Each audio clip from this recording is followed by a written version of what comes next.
Olha, eu brincando de YouTube de novo, gente. Vocês podem ver que a pandemia vai avançando, a quarentena vai piorando, meu cabelo vai ficando mais despenteado, minha barba mais esquisita. Acontece, né? Eu não costumo ir no barbeiro, não. Eu faço tudo em casa, mas o descuido é natural, a preguiça é enorme. Se você chegou nesse canal sem saber quem eu sou, parabéns, você é um gênio. Como é que você chegou aqui, cara? Não divulgo isso. Se vira aí para descobrir quem eu sou.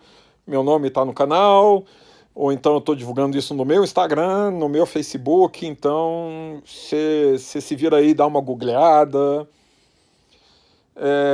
A ideia do canal basicamente é eu ficar falando um monte de besteira como terapia para eu conseguir lidar com essa maluquice da pandemia, onde o vírus talvez seja o menor dos problemas. Pois é, eu quero falar hoje sobre Gilmar Mendes.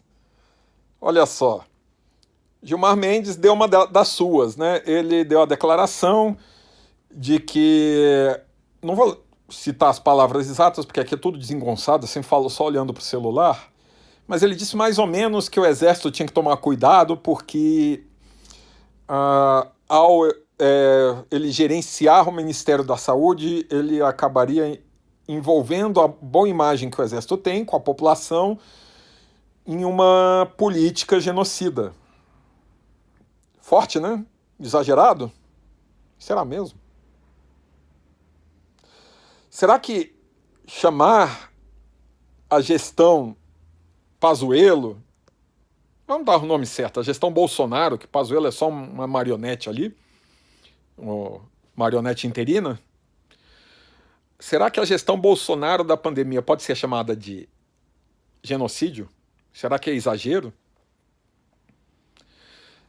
Vou lembrar também de uma declaração do ministro Celso de Mello, decano do STF, em que, inclusive, não foi uma declaração pública, era uma postagem num grupo de WhatsApp entre os membros do STF, em que ele dizia que a situação política brasileira atual é similar à da República de Weimar. Quem não reconhece o termo, era a democracia social-democrata alemã que caiu com a subida de Hitler. Ou seja, Celso de Mello estava falando que nós estamos numa democracia que está sendo tomada por um grupo, vamos dizer, antidemocrático, para não dizer nazista. Será que isso é exagero? Será que a gente está cometendo o mesmo erro de certos grupos, tanto à esquerda quanto à direita, de chamar os inimigos de um rótulo odioso simplesmente para fomentar o ódio? É fascista, fascistas não passarão, é tudo comunista, é esquerdopata. Será que a gente está cometendo o erro do rótulo de ódio, que o Gilmar Mendes e o Celso de Mello estão fazendo isso? Já me entreguei um pouco dizendo que a gente está cometendo, né? Já entreguei que eu concordo. Pois é, que analisa o discurso ia anotar isso. Sim, eu concordo. Genocídio é um termo muito forte. Comparar com o nazismo, a pior coisa que aconteceu na humanidade nos últimos 200 anos, no mínimo. Sim, é pior do que o Stalin. Você que está aí é pior que o Khmer Vermelho. Mas não é esse o debate agora. É, é bem forte. Mas a gente tem que notar quais são os limites da comparação e por que as comparações estão sendo feitas. Antes de tudo, vamos definir o que é genocídio. Se a gente for pegar o Tribunal Internacional, Tribunal de Haifa, eu acho. Sei lá, talvez eu bote na descrição do vídeo, provavelmente não, porque um Tribunal Internacional da ONU tem uma definição internacional de genocídio, em que basicamente a definição é quando alguém ou um grupo tomam atitudes para atentar contra a existência, contra a vida de algum grupo étnico, religioso, nacional Basicamente isso. Mas essa é uma definição muito estrita. Obviamente, a gestão Bolsonaro, a coordenação da pandemia, não encaixaria nessa definição. Mas essa definição é muito estrita que, se a gente for levá-la a ferro e fogo, é um grupo que age intencionalmente para violar a vida, né? Pode ser, por exemplo, com um programa de esterilização em massa, seria uma espécie de genocídio, por exemplo, porque impede a continuidade do grupo. Mas se a gente for pegar essa definição estrita, praticamente só o nazismo encaixaria ali. Por quê? Porque tem a questão da intenção. Se você pega coisas como o Khmer Vermelho, um dos piores extremos dos governos do socialismo real, do socialismo marxista na história, ele foi um imenso extermínio de grupos políticos e étnicos. Só que a gente não pode caracterizar que o Khmer Vermelho, lá no Camboja, agiu com a intenção de matar os grupos. Era, na verdade, um instrumento para se chegar na revolução. É diferente da solução final. O Khmer Vermelho não quer matar o burguês. Ele quer que o burguês vire apoiador da revolução do Khmer. Se não virou, eu mato. É diferente da solução final nazista, em que era literalmente, a intenção era exterminar todos os judeus. É claro, se a gente for pegar coisas como o Holodomor, que o Stalin fez, é claro que a gente pode, numa análise subjetiva, dizer que sim, havia intenção. Mas a gente não pode comprovar essa intenção num campo jurídico. A gente pode fazer uma análise, e mesmo que conseguissem englobar coisas como Holodomor, Khmer Vermelho e outros genocídios que aconteceram por aí, tantos na África, as guerras do Timor-Leste, por exemplo, o Estado Islâmico, uma série de genocídios que fica difícil de enquadrar nessa definição da ONU, mas mesmo que o termo genocídio abarcasse tudo isso, a gente também costuma usar genocídio numa definição mais ampla, uma definição stricto sensu, digamos assim. A gente costuma dizer que genocídio é quando algum grupo toma uma atitude que, mesmo por negligência, acaba matando um grande número de pessoas. Só para pegar um exemplo histórico curioso, se a gente for pensar, a escravidão transatlântica dos africanos para a América é um genocídio? Acho que todo mundo concordaria que sim. É um genocídio. Mas tudo aquilo foi feito não para matar africanos. Foi feito para usar a mão de obra. A intenção do europeu não era matar africanos. Eles só não se importavam com a vida dos africanos. Eles queriam usar mão de obra gratuita, digamos assim. E se africanos morressem no processo, não tem problema. É um claro genocídio.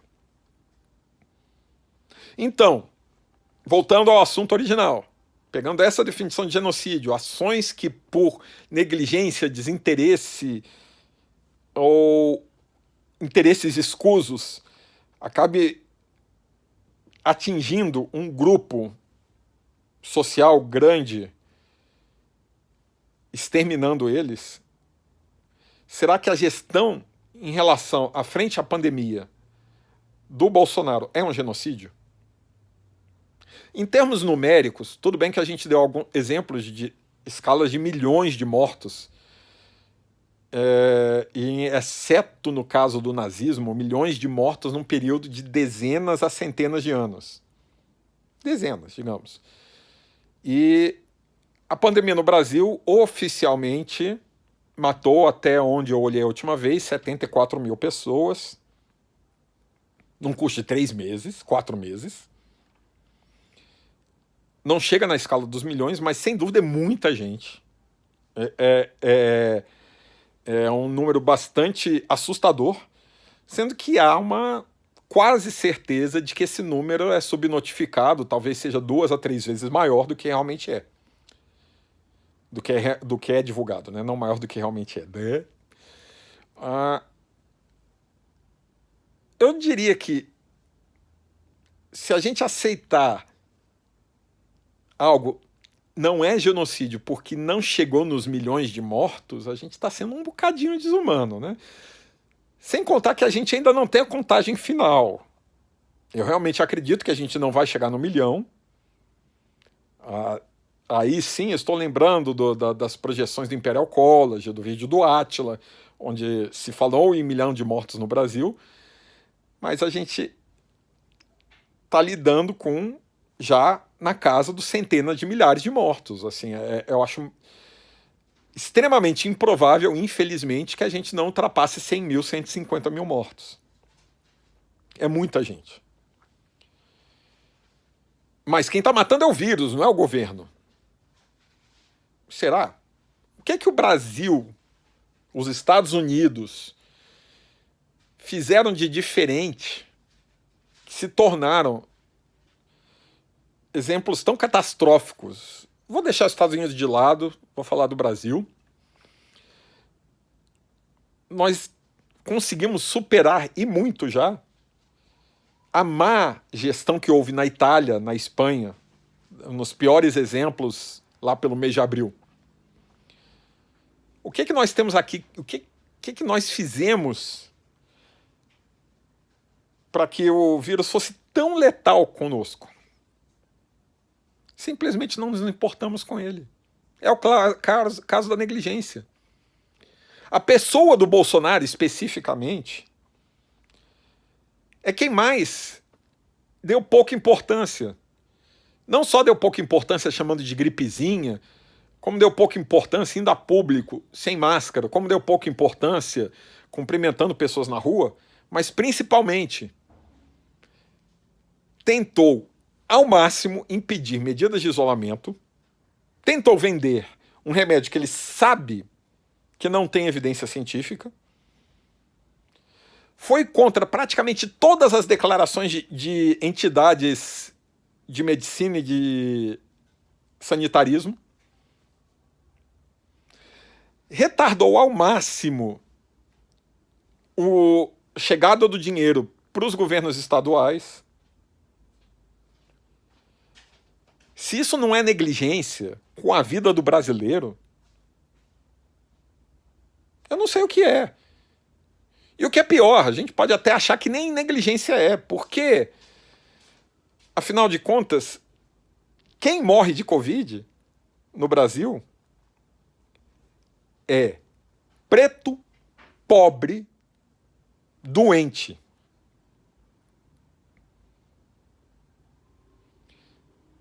Pode olhar as estatísticas, pode ver as faixas da população que são mais atingidas. E idoso. Ainda cabe um destaquezinho. Se você está achando que, mas não tem um grupo étnico estabelecido e você não concorda com essa análise dos grupos sociais que são atingidos forte pela Covid, e os indígenas?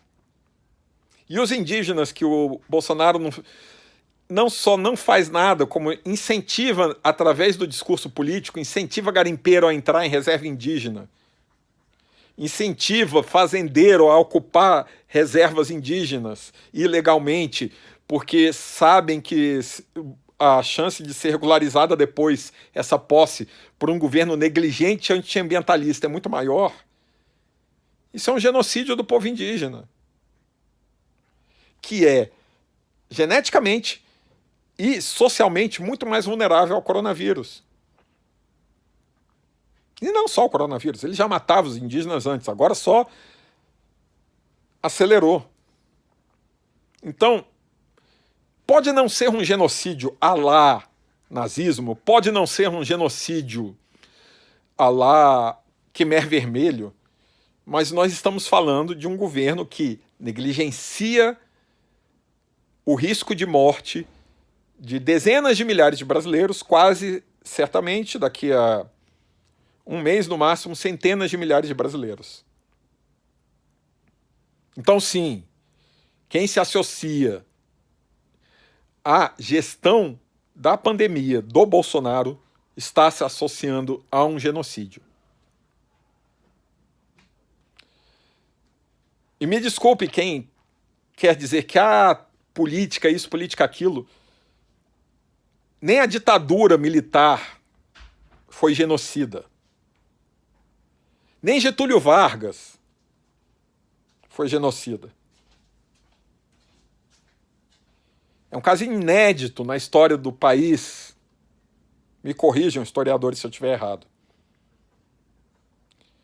E quanto à declaração do Celso de Mello, dizendo que a gente está numa situação similar à da República de Weimar? E quanto àqueles que chamam Bolsonaro de fascista? Nós claramente não vivemos num regime fascista. Fato. Temos imprensa livre, temos pluripartidarismo, um Congresso que funciona, um judiciário independente, temos oposição nas ruas, tem um idiota barbudo e cabeludo gravando vídeo no YouTube falando mal do governo. E eu não vou ser preso. Então não, nós não estamos num regime fascista. O debate não é esse, o debate é se a postura dos governantes atuais, a postura da situação é uma postura com discurso fascista, e as medidas que eles estão tomando estão tentando fazer com que nós aceitemos cada vez mais valores fascistas. Esse é o debate. O Celso de Mello não disse que nós estamos num regime totalitário. Ele disse que nós estamos numa situação parecida com a República de Weimar. Ou seja, com uma democracia que tolera o crescimento de grupos antidemocráticos que podem vir a tomar o poder. É um caso um pouquinho mais obscuro porque ele, na prática, já tomou o poder, só que agora age minando as instituições. Mas é exagero falar que é fascista. Vamos lembrar o que é fascismo? Vamos. Vamos lembrar lá de Mussolini? Pegar o fascismo real, o fascismo histórico. Primeiro fascista da história, Mussolini. Aí você pode dizer que houve outros fascistas, e até nisso cabe debate histórico, tem gente que diz que é só na Itália mesmo, o resto não é exatamente fascismo, mas eu diria que é normal a gente chamar o nazismo de fascista, a Espanha de Franco de um regime fascista, talvez o governo japonês na época da guerra, Pinochet, um político fascista, já forçando um pouco a barra da aceitação histórica, dizer que a nossa ditadura militar tem, no mínimo, características fascistas. Ok? Até aí eu não falei nada muito polêmico. Tirando aos negacionistas, né? Que dizem que nem ditadura teve. O que caracteriza esses fascismos? Vamos lembrar lá do Mussolini falando do Segundo Império Romano, da ascensão da Itália como potência mundial, dos valores italianos históricos, do Hitler falando da grande cultura alemã, do resgate do espaço alemão no mundo. Nós temos, primeiro, uma idealização do passado, dos valores culturais, da ordem perdida do passado, a criação de inimigos a quem odiar, comunistas. Tipicamente, fascista berra contra comunista, dizendo que há uma ameaça do Brasil se tornar comunista, do país se tornar comunista, e que para preservar a cultura da nação, os direitos da nação, nós temos que impedir que os comunistas tomem o poder. Por isso nós vamos limpar toda a política corrupta. Esse ódio à política, esse ódio dizendo que toda a política, toda a classe política é decadente, corrupta, criminosa. Esse discurso pró-família, esse discurso pró-moral, cidadão do bem, esse discurso de resgate da ordem, contra a ameaça da esquerda. Isso é claramente um discurso fascista. Vamos lembrar também que o fascismo aproveita da revolta popular em quase todos os eventos, os governos fascistas que houve, aproveitam da revolta popular devido a crises, como, por exemplo, uma grande recessão econômica que a gente teve com a Dilma, ou uma pandemia. Essa revolta contra tudo que está aí, e se alimenta desse ódio, quando o debate político já não é mais harmonioso, levanta o dedo raivoso em direção a todo e qualquer grupo político que não seja ele mesmo. Quando você começa a ter mobilizações de grupos populares, de grupos sociais que fazem linchamento moral, linchamento de reputações contra quem é de esquerda, contra quem é da favela, contra quem é criminoso bom é criminoso, bandido bom, bandido morto, professor, escola sem partido, professor que vem falar de ideologia de gênero está corrompendo os meus filhos. Toda essa intolerância e esse falso moralismo é tipicamente fascista. E aí, quando você junta isso com casos como um secretário da Cultura fazendo um discurso praticamente citando Goebbels, quando você tem um grupo de apoio ao governo marchando com tochas à la Ku Klux Klan, quando você tem movimentações sociais de protestos pró-governo. Protestos pró-governo já é uma excentricidade, no mínimo. Você protestar a favor da estrutura. Se você é a favor da estrutura, use a estrutura. Está indo às massas protestar a favor do governo, está pedindo qual mudança? Está pedindo mais poder ao governo. E aí você fala, são minorias, etc. AI-5, intervenção militar. Gente, o debate da intervenção militar chegou a tal ponto de ministro do STF ter que soltar um voto esclarecendo que o Exército não tem a função constitucional de manter a ordem entre os poderes. Você tem todo um linchamento da imagem do STF, uma campanha contra o STF. Não que o STF seja um mosteiro de santos, é claro que não. São também eivados, para usar um termo chique, de interesses próprios e escusos. Sim, o STF tem problemas graves. Mas você pode ir contra ministros, nunca ir contra o STF. É a mesma coisa de ir contra o Congresso ou ir contra a presidência. Não faz sentido. A menos que você queira mudar a estrutura política e colocar algo que não tenha isso.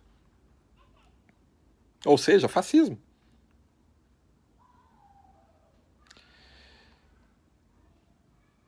Infelizmente, eu detesto cair se você me falasse há 5 anos atrás que eu ia estar gravando esse vídeo, eu ia dizer, cara, eu não vou cometer o erro de acusar grupos políticos de algo tão grave e tão perverso na história quanto o fascismo. A direita não é fascista. Não, não é. Não toda a direita, mas essa nova direita, que começa com Trump, começa com o Brexit, a toda uma nova direita mundial, começa com o Olavo de Carvalho, vamos pegar as origens mais antigas, esses negacionistas do progresso científico, negacionistas da nossa compreensão atual, não só de mundo, como de sociedade, principalmente. Quando você tem pessoas dizendo que projetos sociais são algo que prejudicam a sociedade, quando a preocupação social é vista como perversão, quando pessoas que nunca foram a um museu, nem sabem o que é arte, e se sentem escandalizados porque alguém andou pelado dentro de um museu. Sendo que você nunca vai no museu. Você tem a sua moral insultada porque alguém fez uma performance pelada. Não vou discutir se isso é arte ou não, porque nem é meu espaço para isso. Mas isso é um problema social? Sério? Quando você tem todo um grupo que se recusa a entender a criminalidade, que acha que a criminalidade se combate na base da porrada, que acha que a violência é glamurosa, que a violência pró-Estado, que a violência pró-sistema. Sim, eu quero a polícia defendendo a estabilidade do sistema. Sim, eu quero o exército defendendo a estabilidade do sistema. Mas eles não são heróis, a menos que a gente esteja numa guerra. E seria guerra contra quem? Contra o povo brasileiro? Que inimigo existe no Brasil? Você realmente acredita que o PT passou 13 anos no governo para implantar um regime comunista? Cai na real, meu. O PT tem tanto de comunista quanto os banqueiros que enriqueceram milhões com eles. Você vê realmente a postura do Bolsonaro como um defensor da liberdade? Veja como ele trata a imprensa. Você acha que a imprensa faz um complô contra o Bolsonaro? Lembra como a imprensa reagia ao governo na época do Mensalão, do Petrolão? Veja como plural é a imprensa brasileira, onde você tem a Veja e a Carta Capital, as duas batendo no Bolsonaro. Você acha que a Veja tem a mesma linha ideológica da Carta Capital? O que está havendo é cada vez mais nós aceitarmos como parte da democracia esse grupo claramente antidemocrático. Me desculpe se eu ofendo alguém dizendo que eles são fascistas. Eles são. Felizmente ainda não conseguiram derrubar as instituições. Mas se a gente fechar os olhos, sim, nós estaremos correndo o risco de dar uma República de Weimar para eles.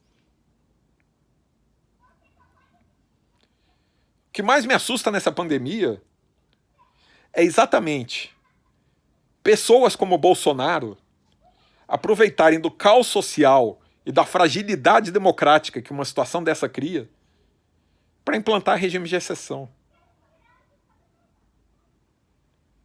A gente tem que tomar muito cuidado. Muito cuidado. Nunca, desde do Sarney, nossa democracia esteve tão frágil. Infelizmente, nós trocamos uma quadrilha de ladrões do colarinho branco por gangsters, fascistas, que não querem mais o nosso bolso, querem nossa liberdade.